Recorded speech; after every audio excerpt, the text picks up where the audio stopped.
नमस्कार। ये forms of poetry में पांचवा वीडियो है जिसमें हम लोग डिस्कस करने वाले हैं बैलेड। तो बैलेड क्या है? Ballad is a traditional song. ठीक है, बैलेड एक ट्रेडिशनल फॉर्म ऑफ पोएट्री है, या यूं कहें कि ट्रेडिशनल सॉन्ग है। इसे आप फोक सॉन्ग भी कह सकते हैं। Means this is also can be called folk song.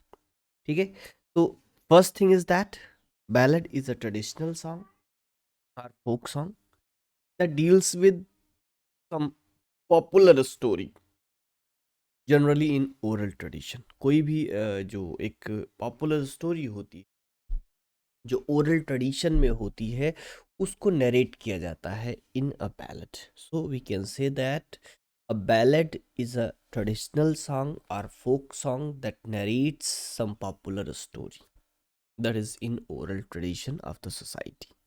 ठीक है, it is written in short stanzas commonly known as ballad stanzas. ठीक है, तो बहुत शॉर्ट स्टैंजास होते हैं, ये कॉमनली क्वाट्रीन होते हैं, चार चार लाइन के जनरली स्टैंजास में लिखी जाती है, जिसको बैलेड स्टैंजा कहते हैं। बैलेड स्टैंजा एक स्पेशल टाइप ऑफ क्वाट्रीन है। बैलेड स्टैंजा में क्या होता है, दैट इज 4 लाइन का स्टैंजा होता है, बट इसकी जो अल्टरनेट लाइंस होती हैं उनके मीटर में वेरिएशन होता है। मीन्स जो अल्टरनेट लाइंस होती हैं उनमें जो है 2 लाइंस 4 मीटर की होती हैं, बाकी की 2 लाइंस 3 मीटर की होती हैं। ठीक है, और इनमें जो राइम होता है वो अल्टरनेट राइम होता है। ठीक है, तो पहला जो पहली लाइन जो होगी वो 4 स्ट्रेस की होती है, और तीसरी जो लाइन होगी वो 4 स्ट्रेस फुट की होगी, बाकी दूसरी और चौथी 3 फुट की लाइंस होती हैं।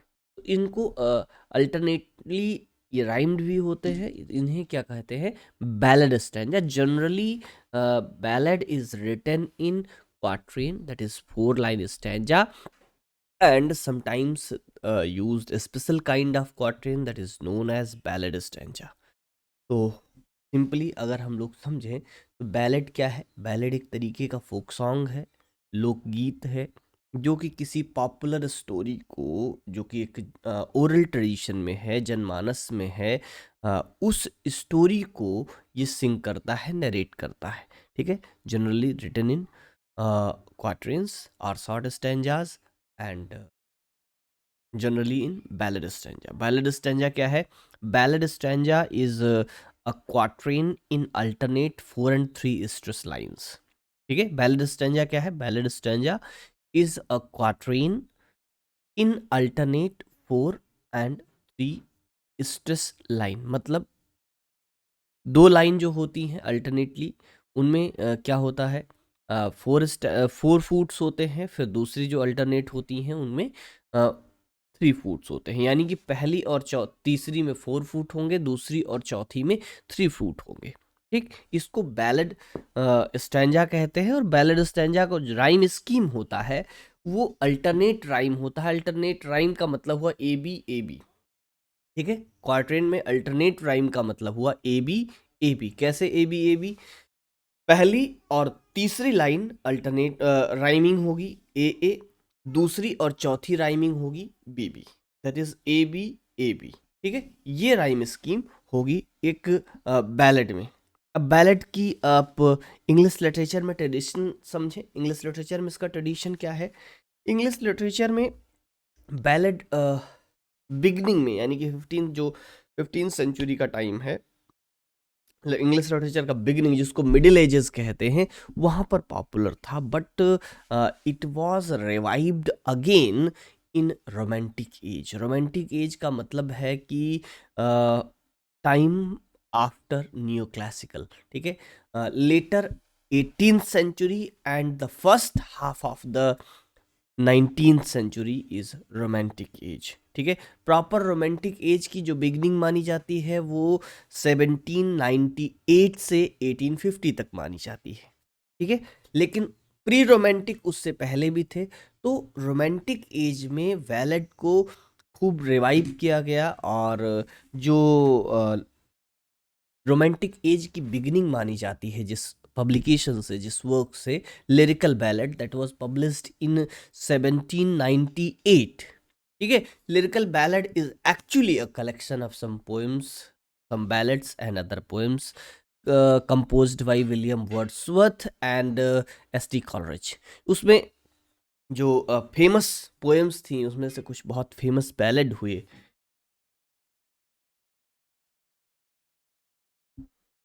उनमें से जैसे एस.टी. कॉलरिज का है फनी बॉय, ठीक है, the rime of ancient mariner. दोनों ही बहुत पॉपुलर बैलेड्स हुए, और rime of the ancient mariner is most popular ballad. John Keats का एक बैलेड आपने सुना होगा, that is La Belle Dame sans Merci. शायद आपने किसी क्लास में पढ़ा भी हो. That is very famous and popular ballad written by John Keats. ठीक है, तो ये कुछ बैलेड्स हैं. इसके अलावा एक वॉल्टर स्कॉट का बहुत फेमस बैलेड है, that is minstrels of the Scottish border. ठीक है, ये कुछ फेमस बैलेड हैं. इसको बाद के जो पोएट्स हुए उन्होंने खूब जम करके इसको लिखा. एक राइटर हुए, क्रिटिक हुए, पब्लिशर हुए, एडिटर, जिनका नाम था F.J. चाइल्ड. ठीक है, इनका टाइम था 1825 से 96. इन्होंने एक कलेक्शन पब्लिश किया था एक बैलेड्स का, जिसका नाम था English and Scottish popular ballads. 5 volumes में पब्लिश हुआ था इन 1882-98 में. ठीक है, 82 से 98 तक 5 वॉल्यूम्स में ये कलेक्शन पब्लिश हुआ था. इसमें इन्होंने बहुत सारे बैलेड्स को पब्लिश किया था, और उन बैलेड्स को जो मोस्टली 15th और 16th सेंचुरी के थे, और इंग्लैंड में इंग्लिश लिटरेचर में ये पॉपुलर भी उसी टाइम पर हुआ था. ठीक है, तो ये थोड़ी सी जानकारी बैलेड के विषय में हमने सिंपली बता दी. अब आपको यहाँ क्या करना है, आपको याद रखना है 2-3 बातें, फिर से हम रिवाइज करते हैं. लेकिन उससे पहले आप समझिए कि क्वेश्चन कैसे बन सकते हैं. क्वेश्चन 2 तरीके से बन सकते हैं. फिर से वही तरीका जो हम लोग अपनाते हैं, जो हम लोग समझते हैं. पहले क्वेश्चन समझते हैं, डिस्क्रिप्टिव और ऑब्जेक्टिव, उसके बाद उसका आंसर. तो आज हम लोग थोड़ा सा उल्टा किया, पहले डिस्कस कर लिया, फिर क्वेश्चन पर आ रहे हैं. अब देखिए, क्वेश्चन पहला तो डिस्क्रिप्टिव का एक ही क्वेश्चन बनेगा. ठीक है, यहाँ 8 टॉपिक से 8 डिस्क्रिप्टिव क्वेश्चन बनने हैं फॉर्म्स ऑफ पोएट्री में.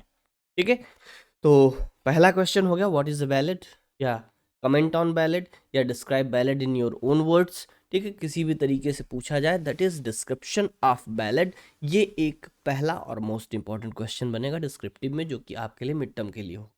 ठीक है, second thing is that MCQs कैसे बन सकते हैं. MCQs में जैसे कुछ एग्जाम्पल्स हमने बताया, फनी बॉय बताया, राइम ऑफ एंशिएंट मैरिनर बताया, ला बेलेडम सन्स मर्सी बताया, मिनिस्ट्रल्स ऑफ स्कॉटिश बॉर्डर बताया. तो इन पोएम्स से पूछा जा सकता है कि किसका एग्जाम्पल है. ठीक है, या ये पूछ सकते हैं किसने लिखा है, that is minstrels of Scottish border, किसने लिखा, वॉल्टर स्कॉट का. द इडियट बॉय किसका बैलेड है, that is S.T. Coleridge. Rime of ancient mariner किसका बैलेड है, तो S.T. कॉलरिज. ये पूछा जा सकता किस कलेक्शन में ये पब्लिश हुए, they were published in the collection Lyrical Ballads. फिर क्वेश्चन बनेगा, who has published Lyrical Ballads. The Lyrical Ballads was published in collaboration with S.T. Coleridge and William Wordsworth. तो जिसमें 23 पोएम्स थी, 19 by William Wordsworth and 4 by S.T. Coleridge.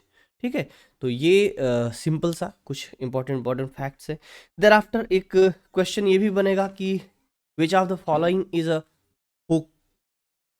Folk song. ठीक है, या which of the following is kind of folk song, या which of the following is kind of traditional song. तो simple सा answer आपका बैलेड हो जाएगा. सेकेंड थिंग इज दैट ऐसे क्वेश्चन बन सकता है कि which of the following narrates some popular story. Which of the following poetic form narrates some popular story. तो वहाँ पर आपका आंसर जो बन जाएगा, दैट इज की ballad narrates some popular story. Clear.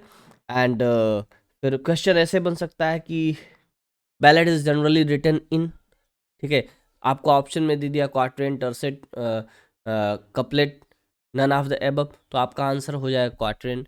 फिर क्वेश्चन बन जाएगा what is ballad stanza. Ballad stanza क्या होता है, ठीक है। बैलेड स्टैंजा क्या है, quatrain in alternate 4 and 3 stress lines, ठीक है।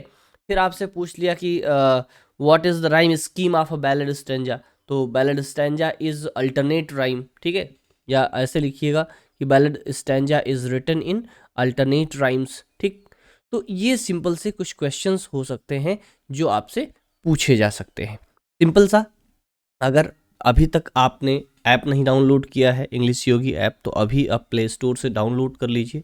अगर आप ये वीडियो यूट्यूब पर देख रहे हैं तो, क्योंकि यहाँ इस ऐप पर आपको आपके पढ़ने के लिए बहुत सारी चीज़ें मिलेंगी, साथ ही साथ आपको आपके सिलेबस की बुक भी मिलेगी, ठीक है। तो बढ़ते हैं आगे, और सिंपल सी कुछ बातें जो हमने कहीं उनको एक बार फिर से रिपीट करते हैं ताकि आपके दिमाग में चीज़ें एकदम से बैठ जाएं और आगे बढ़ेंगे हम लोग। That is simple thing. First thing, कुछ चीज़ों को एकदम शॉर्ट में ये फैक्ट्स आप अपने दिमाग में बैठा लें। First thing is that ballad is traditional or folk song, narrates some popular story. Third thing is that it is generally written in short stanzas, ठीक है, short stanzas especially quatrains, ठीक है। It is also written in ballad stanzas, ठीक है। पांचवी बात, next thing is that what is ballad stanza? Ballad stanza is a quatrain of alternate 4 and 3 stress lines, ठीक है। तो 6 बातें हुई, और फाइनली कुछ इसके एग्जाम्पल्स में लिरिकल बैलेट्स के अंदर 2 poems, the idiot boy, time of the ancient manner, ठीक है, दोनों एसटी कॉलेज का है। एक वाल्टर स्कॉट का हमने बता दिया, मिनिस्ट्रल्स ऑफ स्कॉटिश बॉर्डर, और फिर एक और आपको बता दिया मैंने जॉन कीट्स का ballad, that is la Belle Dame sans Merci. तो ये 4-5 एग्जाम्पल हुए, 4-5 पॉइंट्स, इतना आपको याद रखना है, दैट इज बैलेट, सिंपल सा है। तो नेक्स्ट वीडियो में नेक्स्ट टॉपिक, दैट इज अगला टॉपिक होगा आपका कौन सा, नेक्स्ट होगा आपका लिरिक। तो ये था बैलेट, बस यहीं तक बात, मिलेंगे फिर, नमस्कार, जय हिंद।